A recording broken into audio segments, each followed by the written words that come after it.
Hey there, Donnie B. Learn Pro Recording. You know, the site that not only shows you how to do some recording, but how to get paid for it. Hey, you know what? I get this question a lot on my blog and I'm on some Facebook groups and other forums, and I see this question a lot from a lot of different people. How much does it cost to open a recording studio? I'm going to answer that question for you today, but first I got something free for you, man. Go grab my studio growth formula. Speaking of starting a studio, this is a little quick PDF, man, that's going to help you build, grow, and scale your studio into something that could possibly take over your day job money, man. Hashtag quit your day job. So, if you guys are ready to get talking about how to start a recording studio and how much it costs, let's go.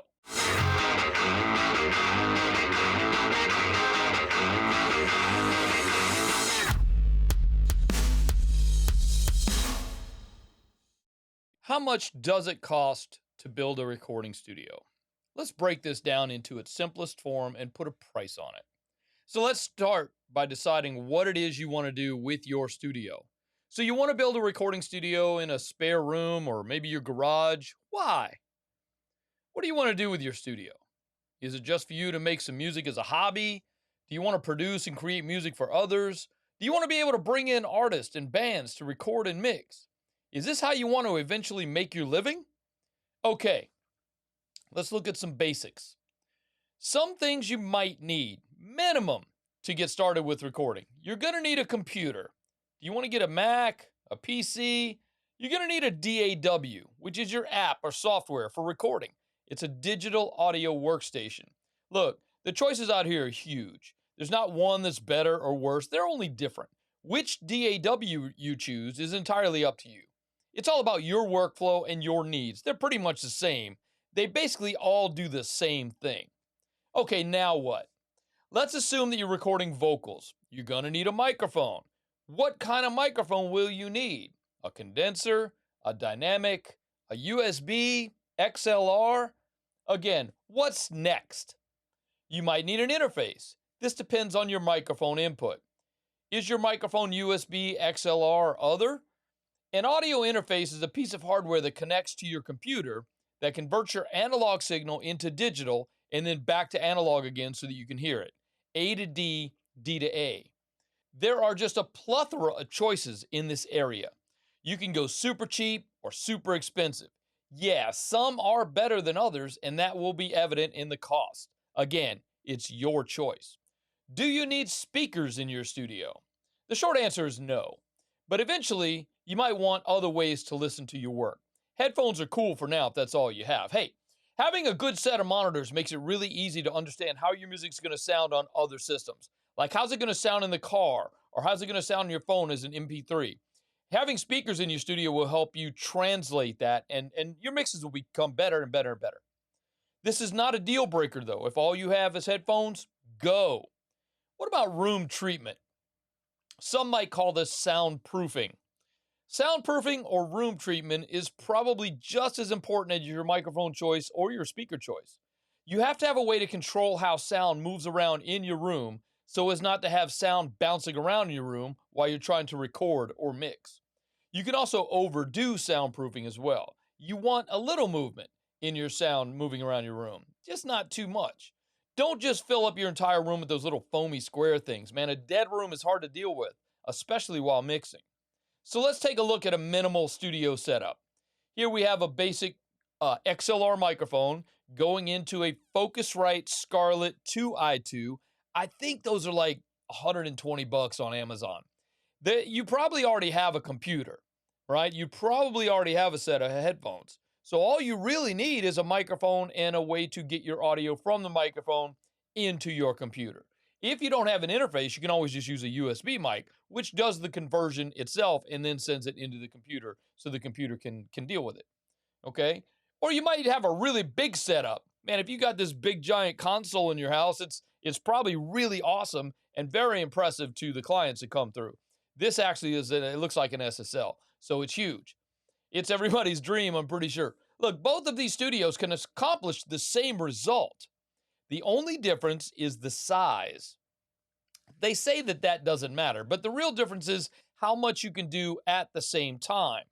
How many tracks can you record at once or at the same time?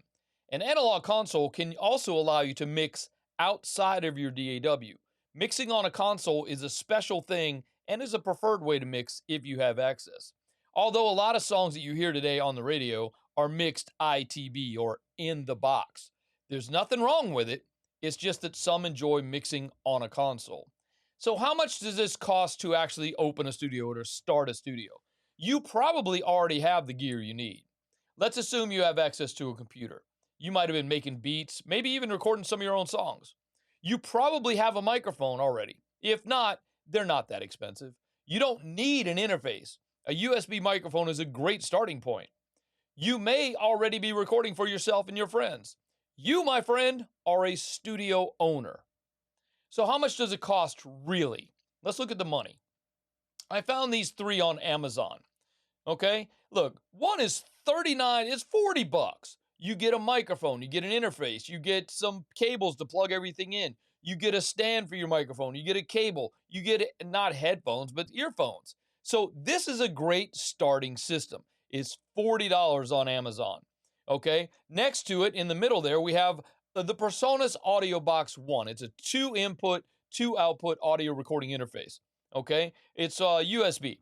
And it comes with a microphone, headphones, a stand, a pop filter, a cable, a shock mount for your mic, 179 bucks. Come on, people, you can't go wrong with that. The one on the end there on the right, that's a PreSonus Audio Box again, and it also comes with speakers, and it comes with the microphone, comes with some software. Studio One, man, Studio One is not a bad software to use. If you guys haven't checked that out, I suggest you check it out, okay? Oh, look, Pro Tools is the industry standard. We all know this. But if it's just you working in your studio on your music, maybe working with some of your friends, dude, seriously, Studio One's going to work great, okay? Here's how I started. This is actually what I started with. I had the same computer and the same M box. I don't know if you guys are old enough to remember this blue M box that stood up straight. It was the weirdest thing ever, but it was cool. Pro Tools came with it. You bought the M box, you got Pro Tools with it. Yeah, you had a limit of, I think, 48K for your sample rate. But you know what? This is how I started. I was actually dialogue editing for a television show using this system. I was sitting at my dining room table making money with this system.